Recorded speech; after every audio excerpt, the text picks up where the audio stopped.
ana to hajjo na biyu layin mata wadda na ji tana kiran suna na sun hisu hansen tun nan na tabbata bayan sallah zan ci uban fararen bushe. God have mercy upon us. Ana neman wanda zai yi auren kashe wuta na kwana 3 saki 3. Za a bashi naira miliyan 1. Amma fa da sharadi banda abu daya. Duk wanda ya san sharadin ya danna 1, wanda bai san shi ba ya danna 2. Man wallahi mun cire yaron nan daga abokinmu, daga yau ba abokinmu bane man. Wai yaron nan da zan ga ya shaki kwalan mai sadaka kunin nan a masallaci.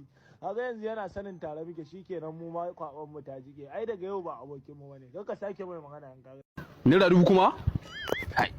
Gaskiya yaron nan tana bani wahala wallahi. Lokacin da taka baka dadi ka faɗa ma, wan banza da yi. Amma dai kai